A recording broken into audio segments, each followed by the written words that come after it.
We're live. Hello, everybody, and welcome to another episode of This Week in Real Estate, hosted by yours truly, the bearded man in real estate, Ray. We are broadcasting everywhere, so thank you guys so much for joining me for episode 297. We are almost to episode 300, and that may happen at the end of the year. It could be a big party. We're broadcast live Wednesday, November 20th, 2024.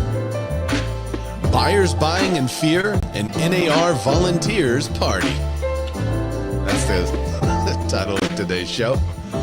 We're broadcasting on YouTube. If you join us live there and comment, I can click and display your comment, and we can talk about you, or just talk about your comment.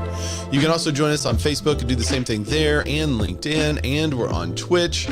I haven't figured out a way to display comments on Twitch yet, but I'm going to figure this out.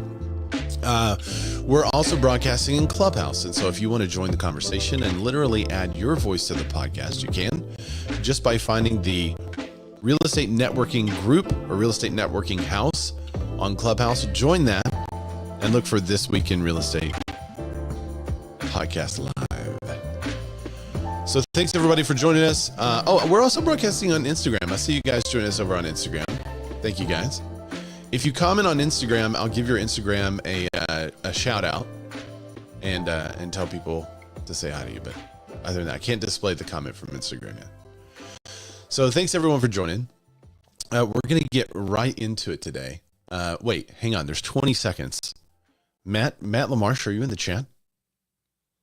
This is actually Donald Trump here to make a special announcement. That's such a bad impersonation. I know. I got to get my friend Josh Rosen in here one day to do his Trump. But no, I'm pleased to announce that alongside Vivek and Elon, I'll be working on the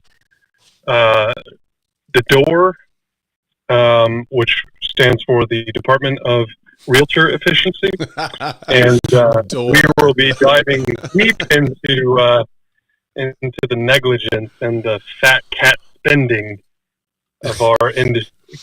And in addition, I'm also going to say that we're going to remove the slow people, the slow drivers from the left lane, because it's the worst here in Atlanta, Georgia. Oh man, all the time. You have that Autobahn out there too, which is pretty phenomenal. But the DOOR, D-O-R-E, not D-O-O-R. But I love the abbreviation. I love the how it's analogous to Doge. And I think it's much needed, especially because right off the top of the show today, we're going to be talking about chauffeured cars and Broadway tickets inside the National Realtors Group. So this was on this little news outlet. What's it called? The New York Times. And does not exactly paint realtors in a wonderful picture because of this title. I mean, obviously this title sounds like it's all of us, when in reality, isn't it about 7 quote unquote volunteers that are highly paid inside the organization? Well, this article, so the stuff in this has been around a long time. A lot of real estate agents have known about it. We know it's happening. And we know there's fraud and waste at the highest levels of NAR. And I think there's been a call to get rid of that stuff. Well, this article was just posted November 18th, 2024, and it dives deep into some of the huge waste and spending that NAR has had over the past several years. It says, let's see. When he became chief executive of the National Association of Realtors 7 years ago, Bob Goldberg negotiated a package of gold-plated perks. They agreed for membership dues to private clubs in both Chicago and Washington and a country club of his choice, including an initiation fee of $75,000. He would use 3 clubs, quote, primarily for business purposes, according to the contract he negotiated with the organization. They would do first class round trip tickets, plane tickets.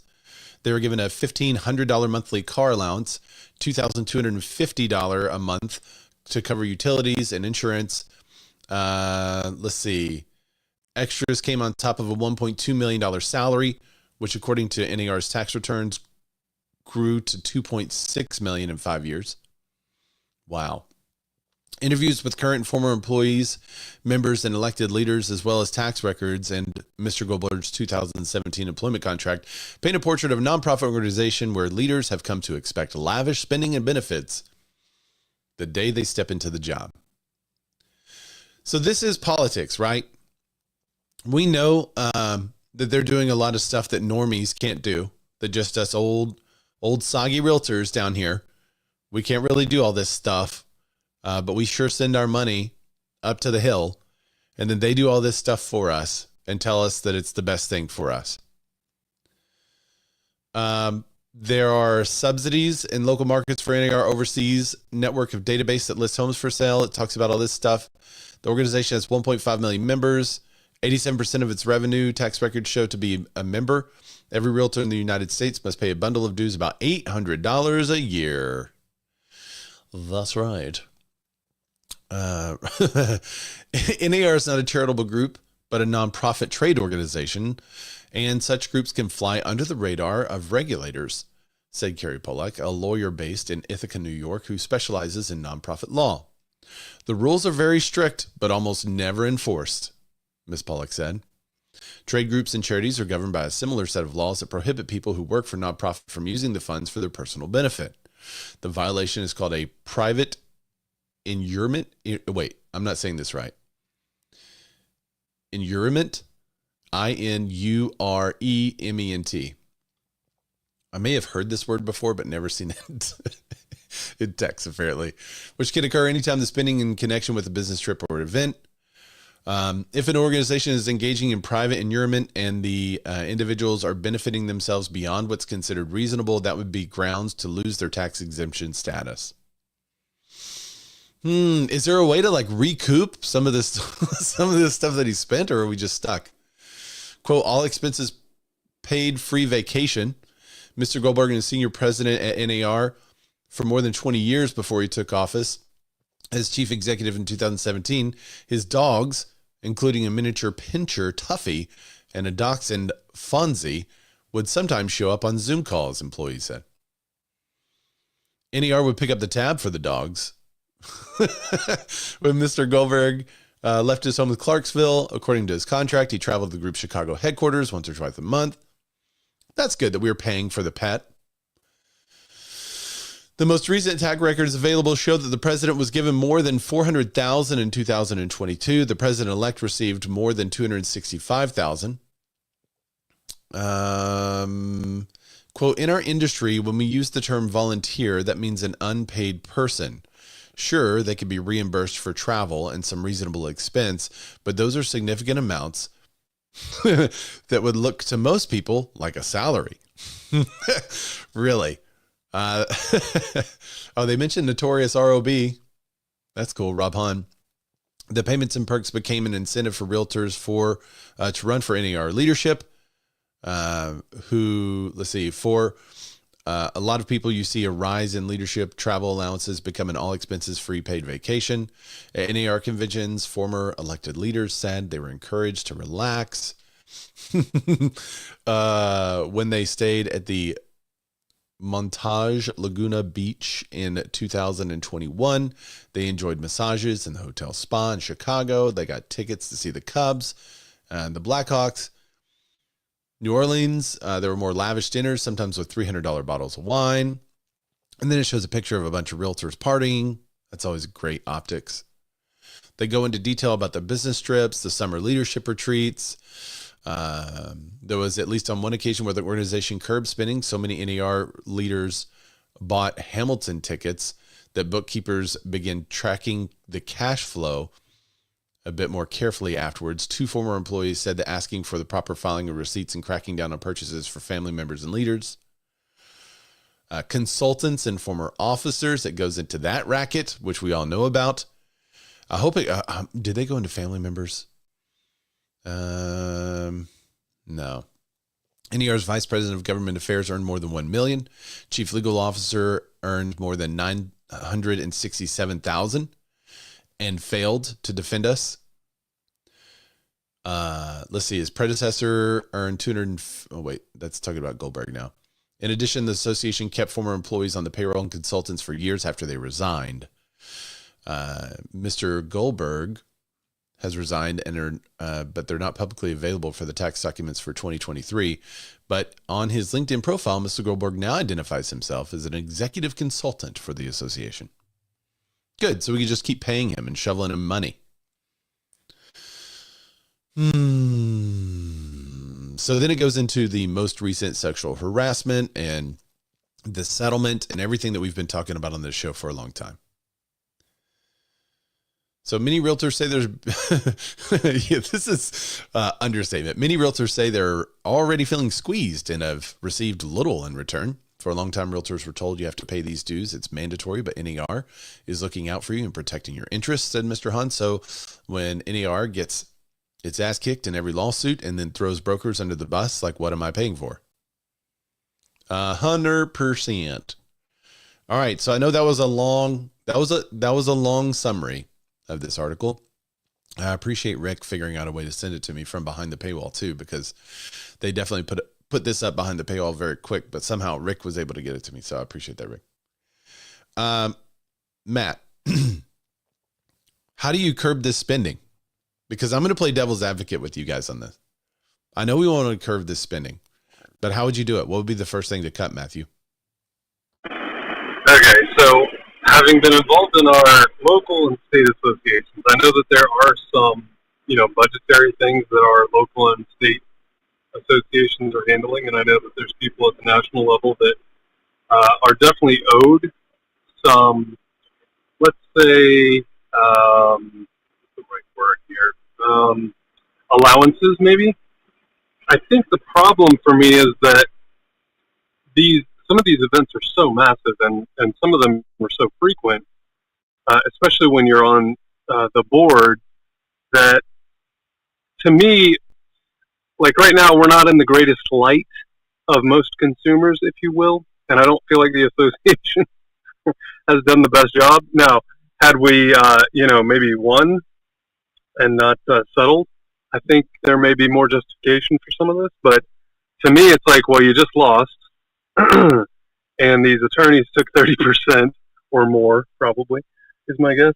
So I realize that these organizations need to have some allowances, but to me, this is just like the federal government. There's so much cutting to be done, and it's such a fat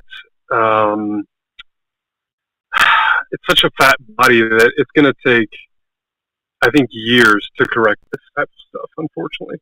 And even at our local association level, when I look at the amount of spending that goes on for some of these events at the national level, it's like, good grief. I mean, that's a lot of money that our local association is paying for. And while I think it's important that they have a voice, that our association members have a voice at the national level, I don't know that it's necessary that as many people go and have these allowances in place. And I think as our association begins to lose a number of members, I think that some of these budgetary things are going to be looked at under a microscope at the association level and at the state level, and most hopefully the national level as well.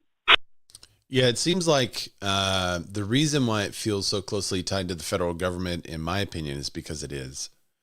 I just, with all the lobbyists, I mean, that's what they're doing. He's not going to the Cubs game alone. I hope not. He's probably taking a politician. He's probably taking somebody that they're trying to schmooze, somebody at the DOJ, a juror. No, I'm kidding. Not a juror. I was going to say, at least the Hamilton thing could be like a history lesson, maybe. The Cubs game, I'm like, why would you want to go watch the Cubs lose? Because that's what they're known for. Sometimes they win. But I think so in my own business, I write off a ton of stuff because it is, I'm doing something with a client. I'm using it to network, so those write-offs are fine. It's a little bit different when you're actually pulling money from the organization. I think that needs to be more accountable, but I'm not sure how to get the accountability there. Whenever they reimbursed receipts, did they say like who they were meeting with? Because that would be helpful. Hey, we went to the game and we took this, nonprofit group I don't know. I'm maybe it was a charitable endeavor to make themselves better in the community. I don't know what it was, but yeah, I want to know what it was. And I think part of the problem is the mystery. If they could clear some of that up and tell us, then maybe we would be more okay with it. But I have a feeling that the cuts are going to be pretty steep, especially now that we're paying like $1 billion out. I don't see a way that they can continue on the path that they currently are. Which sucks that also we can't recoup anything. I want to recoup what the spending was. How do we do that? Exactly. Well, that's the whole point. You and I are accountable to our business and to our clients and to our employees. And there seems like no accountability. There seems like no transparency. And to your point, you're taking out a U.S. senator or a congressman that's in that district of Chicago. Wonderful, great. What is their feeling on home ownership in the United States right now? Because we're pretty divided at the moment, you could say, politically in this country. And I think there's a lot of differing ideas out there, and I'm all for hearing both sides. But the lack of transparency to me is the biggest problem. And I think you're right. I think having a report associated with it, like there's obviously plenty of people on staff, plenty of people that are volunteering and receiving some benefits. Would it be that much more to ask for, a report of, yes, we took that U.S. senator, congressman, whoever, to the Cubs game, and yes, we're all in real estate. We know what that looks like. But that's our dollars. Like they should be held accountable to us. They should be transparent with us. And I think they could take it a step further and be more transparent to the consumers, our clients, and say, hey, by the way, here's how we're treating these lobbyists. Here's how we're dealing with congressmen and senators and so on and so forth. We're trying to open up dialogue because I think that could be a really great message for us to send across. But we don't know what the message is. Yeah. Accountability is going to be huge. The Pentagon just failed their 7th audit in a row and lost billions of dollars. No, that's impossible. Yeah. You mean of our tax dollars? Yeah. And if you want to see something astounding, look up Jon Stewart and Pentagon, because he actually interviews one of the ladies that was head of the Pentagon. I think the last time they failed the audit. It's an old clip, but it's worth watching. When she says, just because we failed the audit doesn't mean that it was wrought with fraud and abuse. He's like, what? And she said, just because we can't account for the money doesn't mean the money wasn't used for what it was supposed to be used for. And he was like, that does not make sense. If you can't account for it, then it does mean that's exactly what that means. So I think there's a bigger problem, which is honestly, I think why Trump won, because there is so much waste and there is so much being taken from the average person. I think real estate agents feel that with our organization. We're giving them so much. What are we getting in return? You can't even protect us against these lawsuits. And you told us to do this. And now brokerages around the country are being sued by following what NAR said they should do. So I think there's going to be some major changes coming that we haven't even seen yet. But I don't know how. I don't know how to cut the fat. I know we need to. I know everyone says we need to, but no one's doing it. So who does it? Who's the one that does it? Is it the new CEO? I mean, who is it? Or do you go to your local board and say, we need to cut the fat at the national level? That doesn't make sense. Like, who does it? Who actually is the one that does it? Which volunteer of the 2,000 volunteers are going to go up to the 7 very well paid volunteers and say, no, y'all are making too much?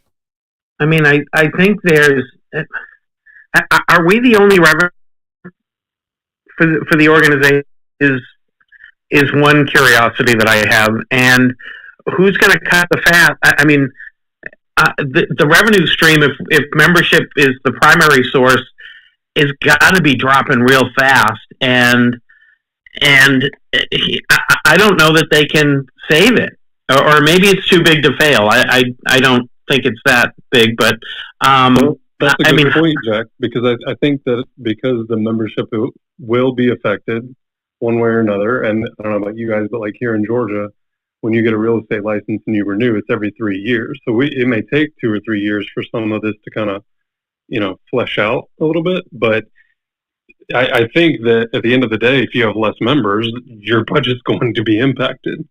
Yeah. I'm trying to find the budget online to see if I can dig into it a little bit more. I mean, it's got to be a significant percentage, right? Of for sure. people that aren't going to re-up. Yep. They said that 80 something percent comes from members.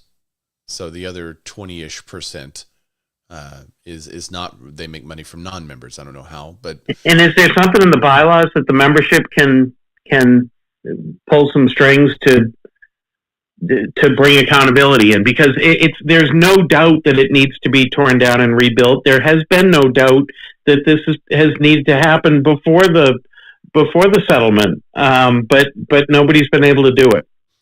Yeah, I checked the National Association of Realtors website this morning for a comment, and there's not been any comment made about this yet that I saw. I almost want to say, what if we all did not pay the dues this year? And we're like, okay, you guys got to straighten up and prove it to us. But that would take a gigantic organized effort. Because, they're not going to kick us all out.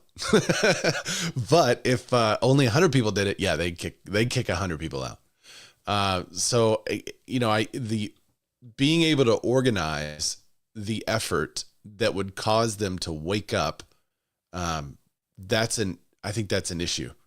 I don't know how to do that. So if you're organizing this effort, reach out, because I want to join it, but I don't know what to do. I think you're going to have to start at the local level and have the local level push back on the states about us, quote unquote, decoupling from the national level, because I think if you start cutting off their funds coming in, if we're 80% of it, if you cut some of that stuff off, then they're going to have to look at their budget a lot deeper and say, hey, you can opt out, or you can choose a different tier level of what you're going to pay, what you're willing to pay to the national level because of all of this stuff. NAR has said, hey, we're not going to raise our national dues despite, having to pay all of this money for a lawsuit. Oh, great. Thanks. How about, actually taking this lawsuit seriously, really lawsuit, so we wouldn't have to pay it to begin with. That's my biggest problem, is that when they had to stand up and defend us, they didn't do that. But they've been lining their pockets the entire time. And then you had all the scandal stuff going on around during all of the lawsuits that's internal. So I think at the local level, if we start pushing back and saying, hey, I'll be a local board member, but I don't want this much money or any money going to the national level. Yeah. And if you start getting a large enough uprising between the states, then the states push back and go, hey, national, you got a problem. And we can do our own thing over here. It almost makes me want to take this NY Times article and send. So, those, I don't know if y'all have this in every state, but we have this realtor list where you can pay to send an email to all the realtors. And I almost just want to take this and say, guys, do we want to change our dues? And just send it out. See what happens. All the realtors in the area get it. I think you're right. It probably will have to start locally. It's distressing to me because it feels like a no hope situation. So I need somebody on the national level to say, no, Ray, this is how we're fighting. This is what we're fighting for. I mean, let me see it. I want to see it. I want to see it happen. I'll support it any way possible. But there definitely some huge changes. Let's get some influencers together and put an op-ed in the New York Times. Yeah, that would be that'd be actually a great idea. Yeah, Ray, it does look like the remaining 20% comes from a ton of different grants. One of which is a consumer advocate grant program, which I'm not sure how that's going to fare. Yeah, probably. Yeah, the government grants. Interesting. The op-ed is not a bad idea. Elon's going to chop that thing up, isn't he? I hope. I don't think he can touch NAR, but I think he can touch the government spending towards it. The grant, yeah. The op-ed is not a bad idea. It would probably have to be sponsored by a bunch of brokerages. So maybe that's something. Maybe I'll email Sharon and see what we can do. All right, so that is all the industry tea today. There wasn't really much out there, and Inman's website is completely jacked up to where even the articles that I pay for I can't read, which always makes me feel good. But luckily, we do have a ton of economic news to go over today. So let's jump into that. Oh, actually, before I jump into that, I do want to show Maurice's comment. because he is not dealing with any of this as a Canadian, as a French Canadian. He does make the comment that caviar and champagne is reasonable. I don't think it is, but he would just want a free spell check if he worked for NAR, is what he said. Are you noticing a lot of misspellings over there? Okay. All right, now let's take a look at the economy. Weekly mortgage demand inched up despite higher interest rates. Here's why. This report is from CNBC. After flatlining week before, the demand rose last week despite the mortgage rates increasing for the fourth straight week. Total application volume climbed 1.7%. Applications for a mortgage to purchase rose 2% again, but were a week higher for the week, but were 1% lower than the same week a year ago. I believe that's the second straight week of an increase. Maybe it didn't increase last week, but we had that whole election thing. Applications to refi rose 2%. Mortgage rates were about flat for this week. So according to the separate survey from Mortgage News Daily, they moved higher Monday, but then fell Tuesday on the news that the U.S. authorized Ukraine to use long-range missiles to attack Russia and start World War III. So that's cool. The improvement in mortgage rates. So you guys can buy a house, but your house may not exist. So get that bomb shelter. The improvement in mortgage rates was wholly underwhelming relative to the news headlines, likely because it's far from the first threat from Russia, or because the traders are skeptical that anyone wants to push any of the red buttons on the, quote, mutually assured destruction machine. Yeah. None of that is comforting. I don't think none of what's going on seems very comforting. So I think what you saw is kind of a flatlining because the rates didn't move much. People may not believe it's going to happen, but there's a risk it could happen. But there's also like 60 days until a new admin.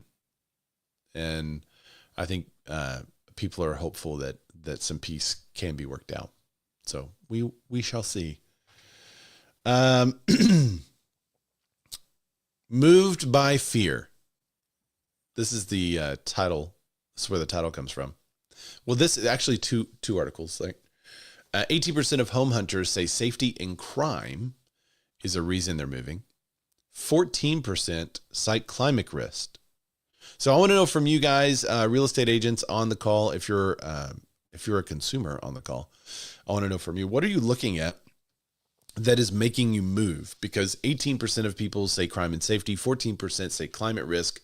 So you have, what is that? A total of 22%? No, 32% of people are moving out of fear somehow. That's pretty wild. 32% of people are moving because of fear. The report is on Redfin. It said nearly 1 in 7, 13.7% of homeowners say the concern for natural disasters and climate risk are more likely to move, are the area for them to move next year. Even more, 17.5% say a concern for safety and crime. According to Redfin Commission survey conducted by Ipsos, fears around crime and safety and climate risk are among the top reasons for moving. Interesting. Reasons like lower property taxes is only 11%, family changes is only 10%, and higher school ratings is only 8%. So crime and weather out cause, I guess you could say, family changes, property taxes, and school ratings. Is that what y'all are experiencing? So when you're talking about climate change and things like that, is the concern more what insurance is going to cost, or if they can even get insurance in those areas?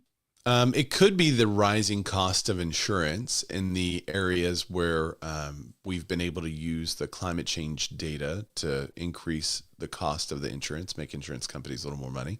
It could be that. Totally seeing that.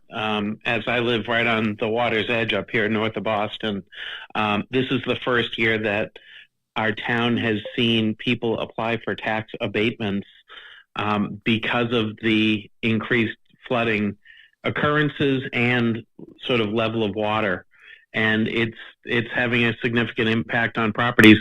And to Terry's point, it would be great if we should have you should have a week of talking about insurance, because I don't know about you guys, but I can't. The property that's high and dry in the middle of town is getting incredible scrutiny, let alone the ones right on the edge. And I think insurance is going to become a huge problem in our business in the years to come. Now, why is it doing that? I have it on Do Not Disturb. Every week it does that. Yes, sitting on Do Not Disturb. Sorry if you heard the call come through. Doesn't the East Coast, aren't y'all gaining beach supposedly with climate change? No. Y'all are losing the beach? And California's gaining beach?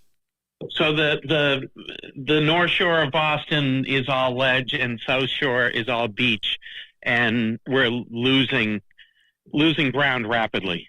Losing ground rapidly, just going into the ocean because of the East Coast sea levels are rising. Correct. Yeah. 2 millimeters just the amount of storms and the frequency of the storms is crazy. You know, what used to be a 100-year storm is like every other year now. Yeah, it says it says a large area of the East Coast is sinking at least 2 millimeters per year. It's sinking. The water's not rising. The land is sinking. Yeah, it says there's some areas that are sinking at a rate of 5 millimeters per year.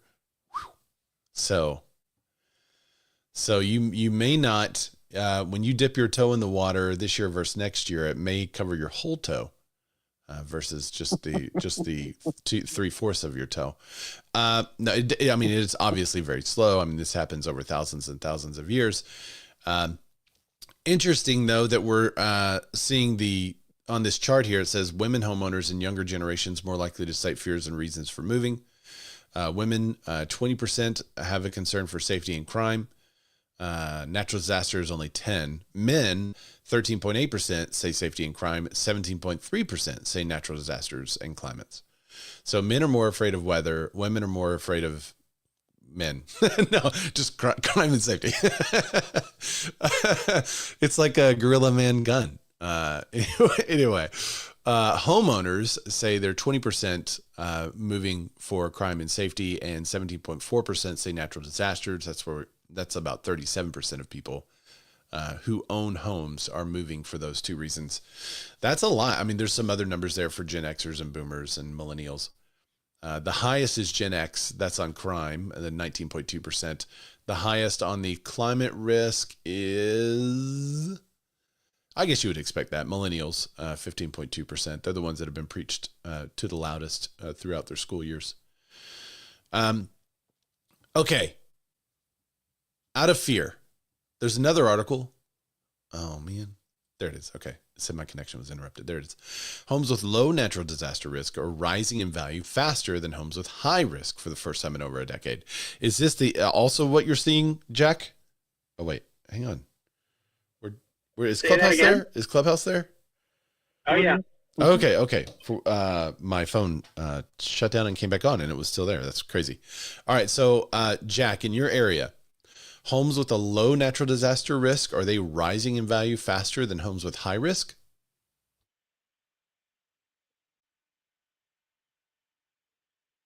Okay. No, I wouldn't say that the houses, that low risk houses are rising. I would say that it's sort of the inverse of that. It's the houses, the houses in the most risk are losing the most value. Okay, so you have the less risk homes are not rising exponentially above. They're not increasing in value. Above any measurable bar.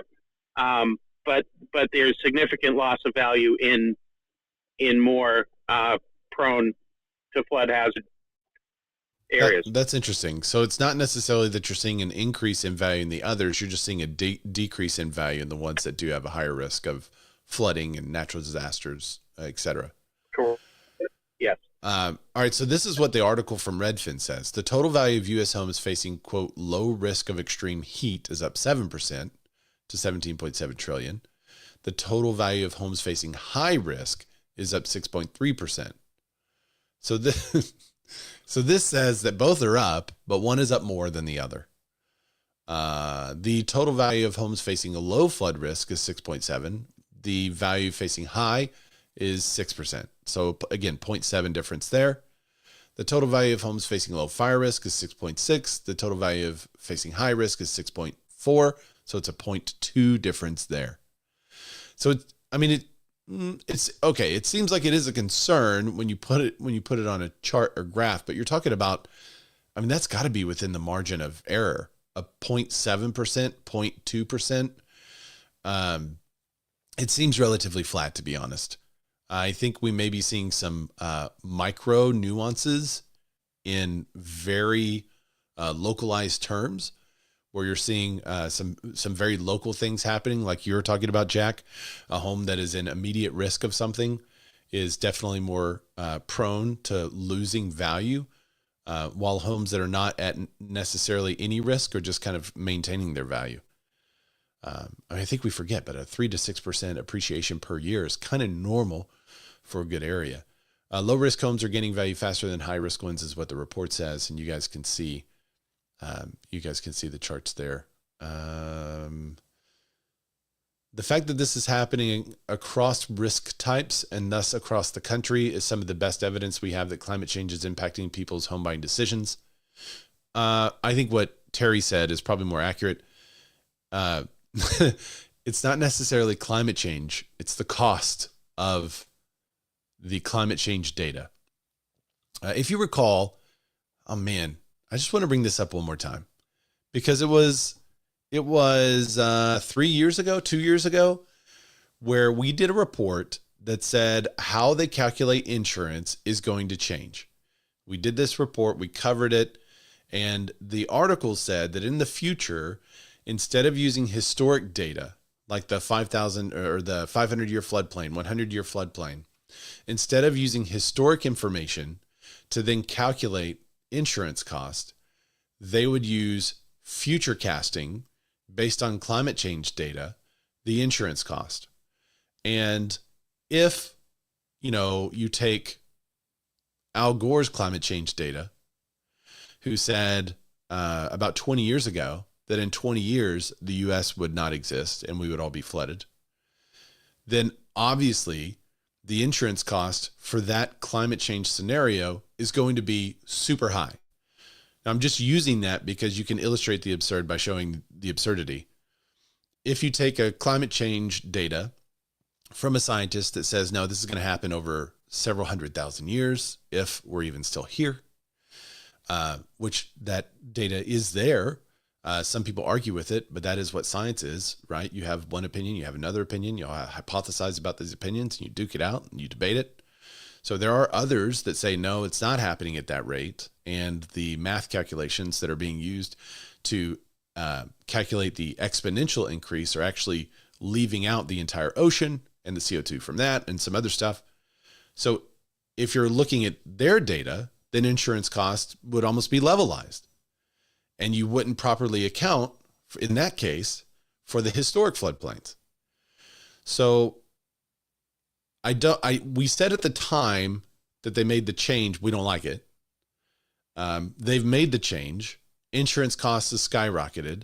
It's so bad that some insurance companies are leaving areas completely. And I wonder if the same thing would have happened had we not changed the math. Would it still be a huge consideration for people if we didn't change the data, if we didn't use future casting, and we continued to use what has happened in the past in an area to determine the insurance coverage necessary moving forward? Because if you zoom fast enough into the future, some of these models show that the entire U.S. is flooding. So then what? So are these models used for pricing insurance? So the article that we covered a couple of years ago said that they would be able to use climate change data to calculate insurance cost and risk. And that's when they started doing that. You know what's going to calculate that is the payout from every single event, and the profit and loss on the insurance company's bottom line is what's going to dictate the insurance rates and whether you can even get it or not. Yeah. Let me see what that's just the economics of it, right? Yeah. Well, I was going to say, Jack, kind of along those same lines, I was talking to a local State Farm guy that is a great referral partner of mine, by the way. Real estate agents, if you haven't partnered up with some insurance people, go do that now because they're all looking for contacts. But anyway, long and short of it was, one of the things he pointed to here in Georgia specifically was, and one of the reasons insurance rates have gone up, and not just because of the storms and natural disasters, et cetera, but the labor shortage. Because the cost of labor is so much higher, it's costing more to rebuild and to redo roofs and to take the trees off the houses and rebuild that garage, So, that was one thing that I hadn't thought about. But he was at a national conference for insurance carrier agency owners, and he was saying that Florida, Tennessee, North Carolina, a lot of these places where there are consistent year-over-year damages, like to the tune of billions of dollars. Yeah. Which I never would have predicted. I never saw that, but because the cost of labor already is so expensive that finding reputable builders and contractors to do some of this stuff is a lot higher than it used to be, regardless of inflation. So one of the things that they look at in calculating it is the number of billion-dollar disasters. And they say, well, because of climate change, the number of billion-dollar disasters is increasing. And that could be true, but it also could be true that everything is now more expensive.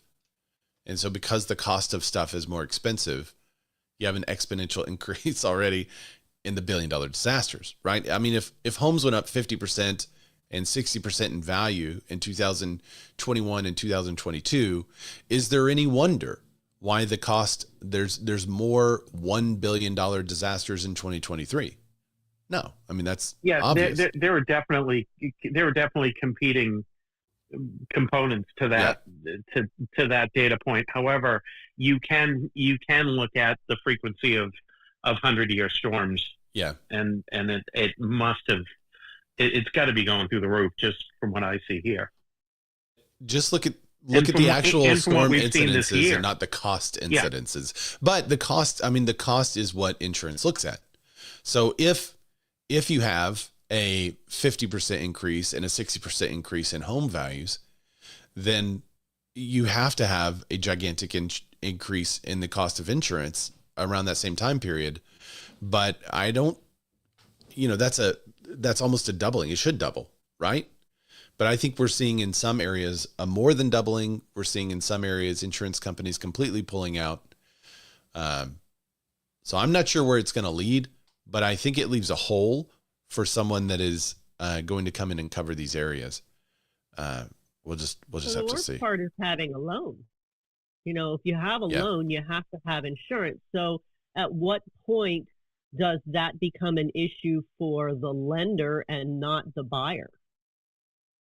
Because technically, yes, you own the property, you're inhabiting the property, but the lender really owns the property. So they're protecting themselves with that insurance. So at what point does the lender say, okay, the insurance is on us and you have to get something that looks like a renter's insurance policy for your stuff? Yeah. Until it's paid off. There's probably a billion ways it could be solved, but it doesn't seem to be. I don't know what the answer is, to be honest. Olivier said we have new flood zone maps coming out here. Some houses will lose a lot of value.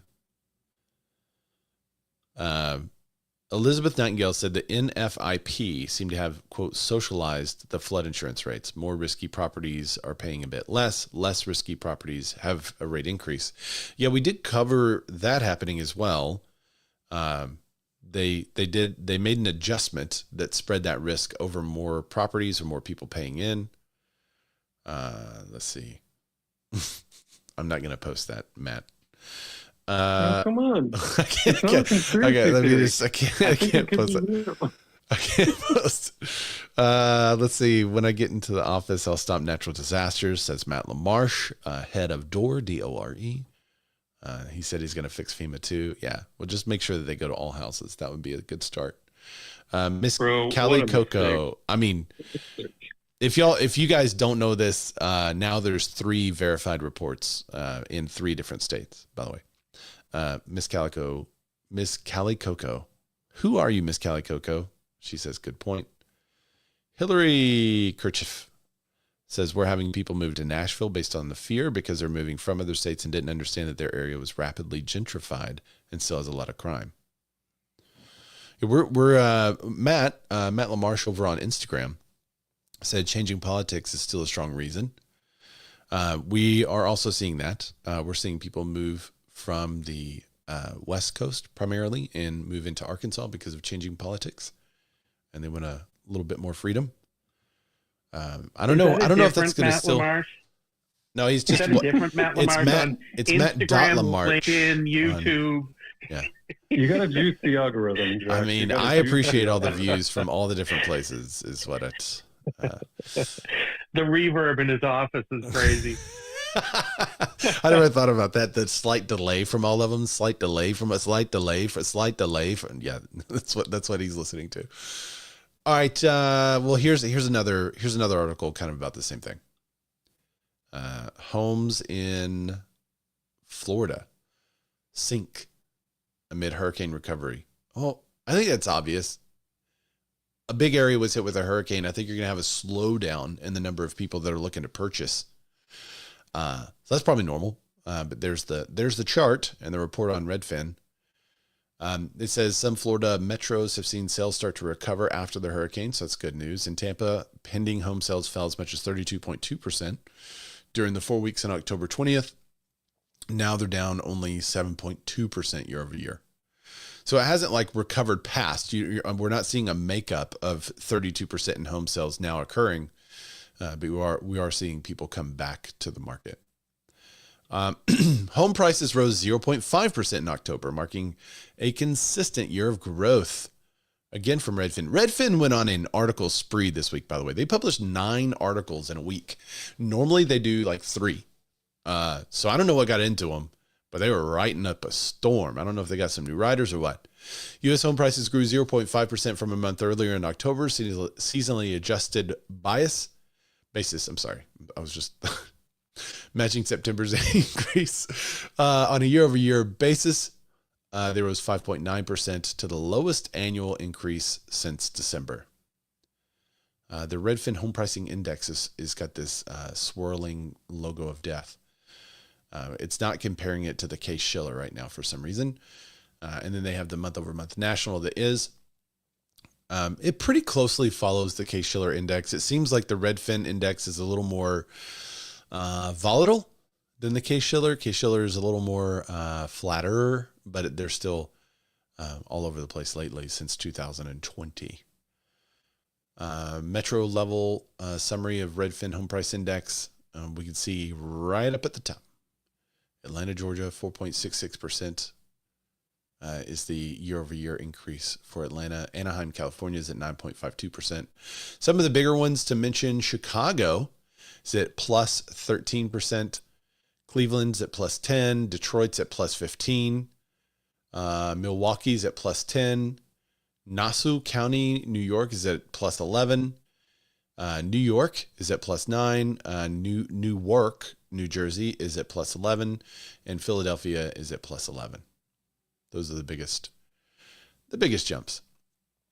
Did you know this, that most people earning under $50,000 struggle to afford housing? Nearly 1/4 of them have skipped meals to make payments. I feel like we've talked about this skipping a meal to make a payment situation. People earning under 50K report skipping meals, selling belongings to afford housing payments. Which of the following, if any, changes or sacrifices did you make in the past year to afford your monthly cost? 43% said ate out at restaurants less often. Okay, that's fair. Took no or fewer vacations, 36%. I think back in the day, when we were making like not any money, we didn't take any vacations, and we definitely didn't eat out. I feel like that's kind of a normal behavior. Borrowed money from friends and family that I will pay back. Sure. 25% said that. Skip meals completely, 24%. Have you guys ever skipped a meal to save up for something? I've definitely done that. I thought, I'm out and about. I could just go and get this meal. And I thought, no, I'm not going to do that because I would be eating out. So that's this 43% at the top. I'll just wait. And I wind up forgetting to eat until dinner because I'm going to buy something fun. And I don't want to have a bunch of frivolous spending in the way. Lisa says, yep. Yeah. See? Lisa CB Lomgren, Lomgren. Or is it Lisa C. Blomgren? Over on Instagram. Thanks for tuning in. Worked a side hustle, such as Uber driver or food delivery, 15%. What else is on here? Delayed or skipped healthcare or medical treatments, 21%. Probably mostly men on that one. Worked additional hours and shifts at my job, 21%. That's a good. Sold belongings is another good thing to do. Dipped into retirement savings, probably not the best. Moved with family members. Yeah, I think a lot of people have actually done that. As a matter of fact, I have an article today on this, don't I? Where is it? I guess here it is. Yeah, let me move this up. I'm going to move the Broke Agent Media article up here, and we'll cover this next. Slept in a homeless shelter, 5%. In order to make house payments?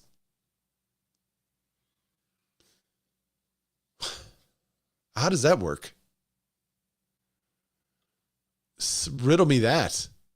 5% of people slept in a homeless shelter in order to make house payments. What? Only if they rented their house out during that time.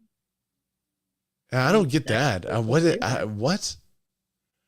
Had to give up my pets, 6%. Yeah, when we were poor, we couldn't afford pets either. Moved in with a romantic partner. Postponed getting a divorce. Moved in with grown children, or gave up and reduced college savings for kids. Only 1% of people did that. I think, to be honest, how many people are actually saving up for their kids' college? That's the trick there, or everybody's sending them to vocational schools these days. On the note of moving back in with your parents, Broke Agent Media also had an article about this. 1 in 3 young adults still live with their parents. 1 in 3, 18 to 34. And it's not because they're blowing their income on lattes and avocado toast. Okay. And a CNBC article sheds light on the real reasons behind this trend. Reasons painfully obvious as the ones holding off on moving out on their own. The cost of renting is so high to make it affordable enough, if not impossible, for renters to save money towards the down payment.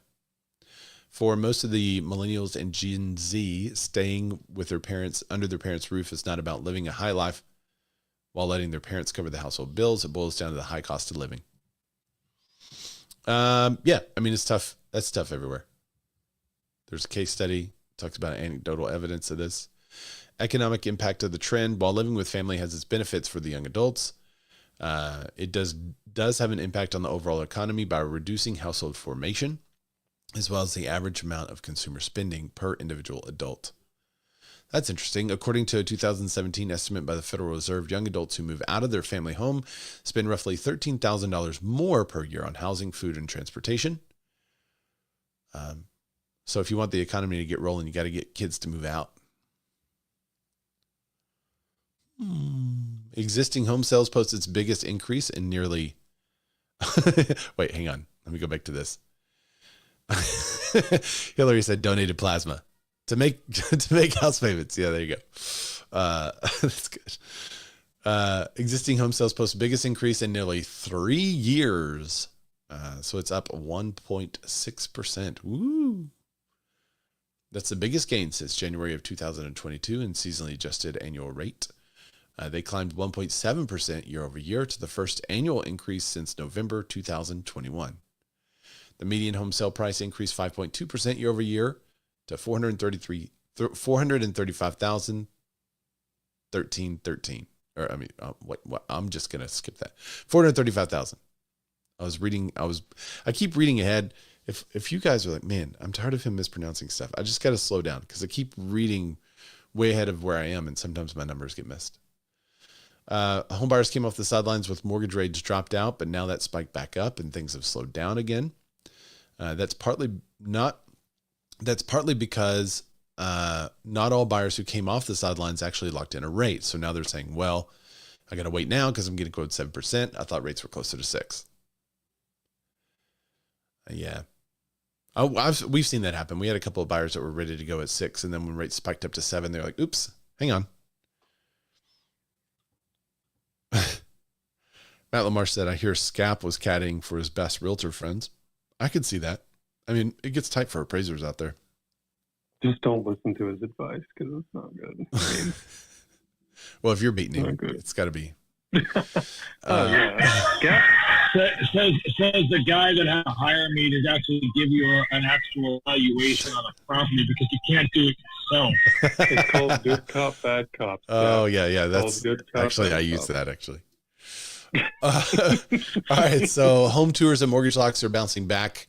And this is in part to what we just talked about when people did get a good rate in the 6s and then missed it.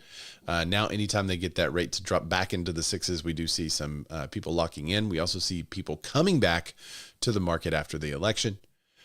Let's see. Pending home sales rose 4.7 for the year during the 4 weeks ending November 10th, in line with increases we've seen over the last month. Pending sales are a lagging indicator. No question that we saw home buying demand bounce back this past weekend, but it's bouncing back to the level that we would expect with 7% mortgage rate and much higher. So it is bouncing back, but it's not a light bounce. It's a tough bounce. It's a firm mattress bounce. And that to be said, 22% of U.S. residents say they're more likely to move now that the election is over, with many considering a different county or state. So this goes back to what you were talking about, Matt, the political moves. 22% of U.S. residents are more likely to move post-election. 21% are less likely. I guess it's 6 and 1/2 dozen the other. I am more likely to consider moving. 28% of Democrats. What percentage of those Democrats say they were moving to Canada, though? That's what I want to know. Of the celebrities, it's got to be a real high percentage. We're talking about 80% of celebrities.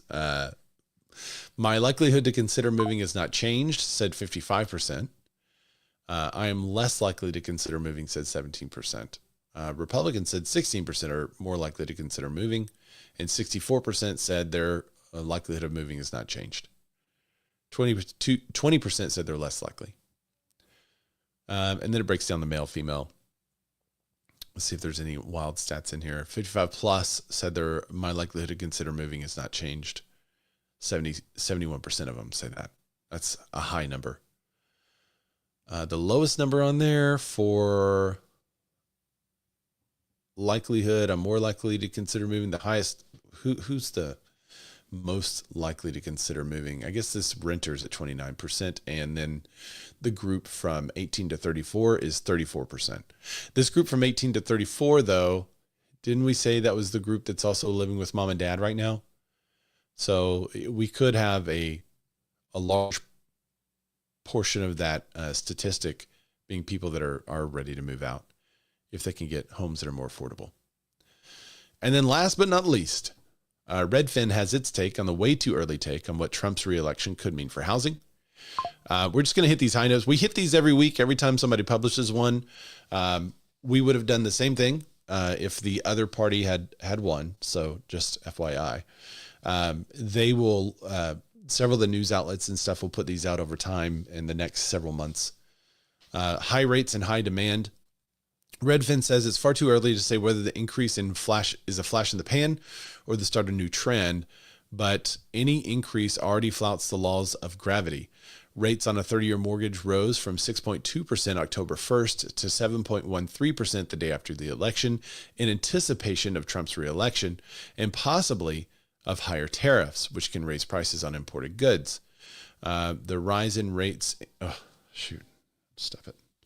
The rise in rates increased the monthly mortgage payment for the median priced U.S. home by $200. Rates rose in anticipation of Trump tariffs. It says, I just said that in this higher rates.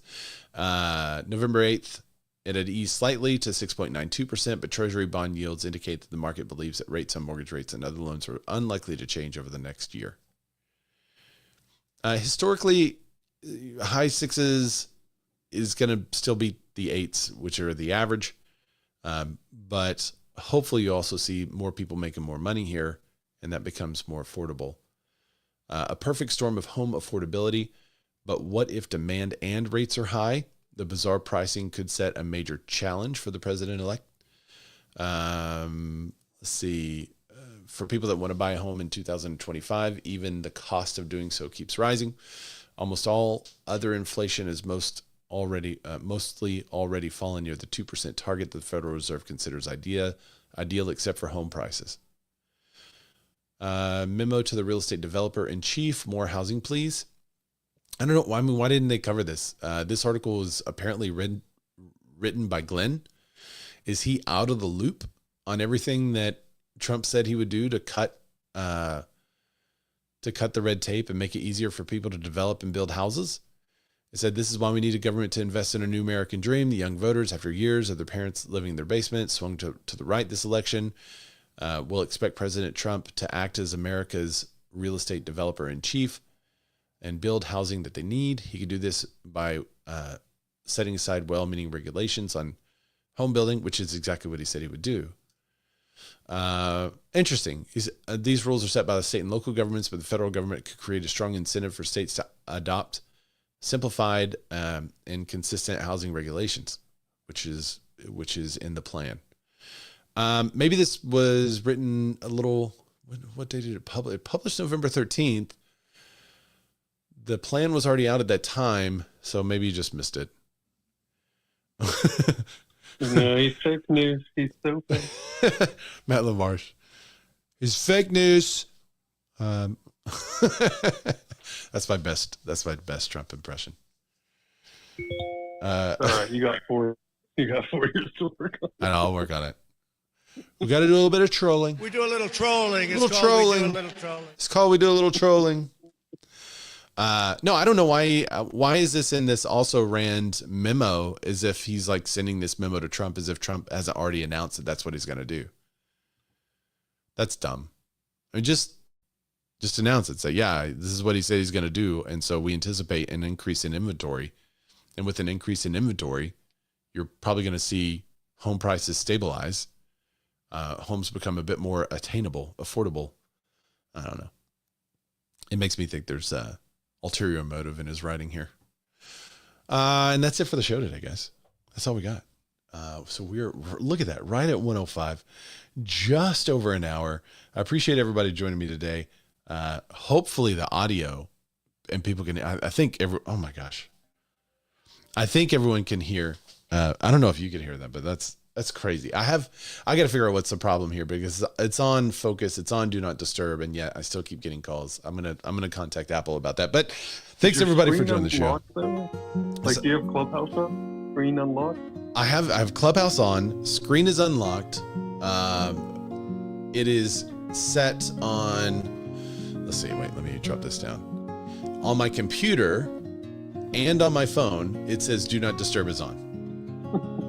Because I think with the screen unlocked, it's like he doesn't really mean it. He just kind of means it. That's a horrible rule. If that's the case, that's a horrible rule. I mean, that's got to get changed. Anyway, thanks everybody for joining us. We will not meet next week. Next week is Thanksgiving, so we'll miss the Wednesday call, and we'll be back the week after. Is that the first week in December? Is the week after? Man, it's already at the end of November, guys. Thanks everybody for joining us. This year has flown by. 2 more episodes until episode 300. So I'll have to look on the calendar to see when that falls. It may be the first episode of 2025 is episode 300. What's up, Chris? I see Chris Sleeper, my buddy, join on Instagram right now. Right as we get off the show. So thanks everybody again for joining me. I will see you in 2 weeks. Bye, y'all.